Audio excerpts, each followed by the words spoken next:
Hello everyone, Leaf Reed here. Today we have Carrie by Stephen King. Now the book itself is rather short. So what is Carrie really about? Well, it's a very short kind of, it's a short story, horror fiction, and of course that's what Stephen is known for.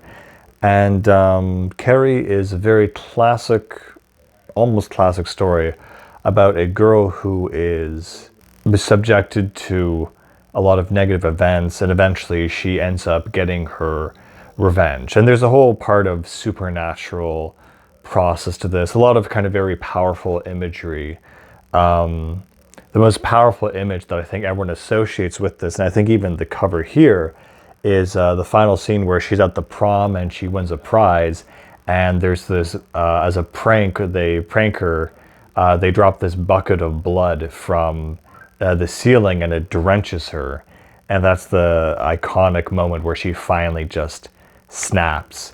And there's a very interesting, I think, symbolic meaning in that whole scene, which encapsulates the entire book, that it's about female puberty and the, psychological awakening of, you go to a higher consciousness, really. You're no longer a child, you're an adult, you're aware of yourself. And that whole sort of imagery of the blood and the psychic powers that she possesses all kind of come together. And it's very common, a common trope, to have female powers or female abilities being more supernatural or mental than physical for men, let's say, in science fiction. And this just kind of delves into a very basic concept of that entire idea.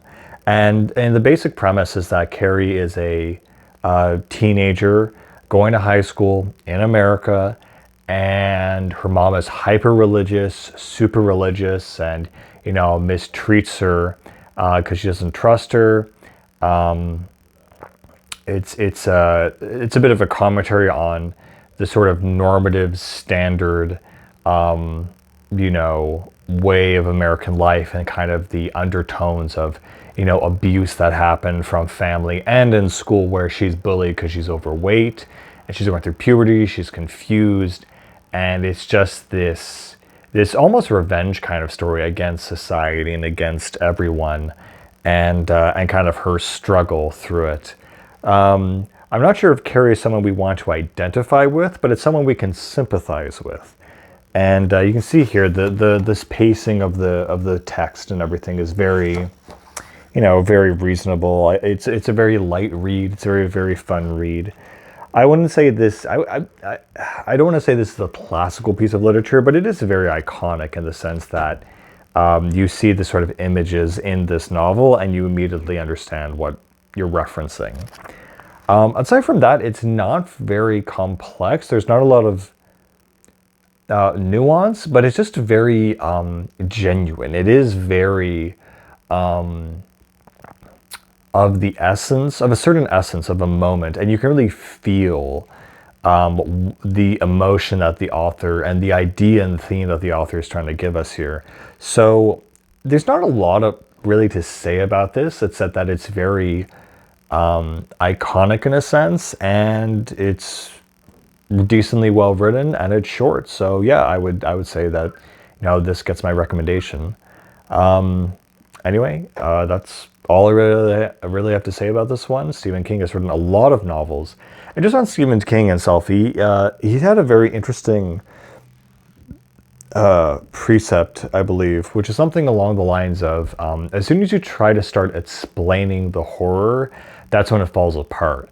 And I find that funny because I'm not sure if when he said that it was before or after It, which is a book I've read parts of but never actually read all of it, but I know the basic outline and also the movies and everything. And I think what happened in that one is that the horror in that one was revealed to be basically an alien that took the shape of people's deepest fears or something, and it's something very, very stupid, and the kid's killed with the power of friendship. I don't really remember. I probably am misremembering it, so I'm not spoiling anything. But I just thought that's funny that that's his own advice. In this book, however, it doesn't explain it at all. It just is kind of a mystery, which I think is a better way to kind of leave it and understand it. Anyway, it's a pretty decent book, and I'll go check it out. And yeah, Stephen King. Love him, hate him. He makes a lot of stuff of questionable quality. Sometimes it's good, sometimes it's bad, sometimes it's eh. But anyway, yeah. Take care, guys, and as always, please keep reading.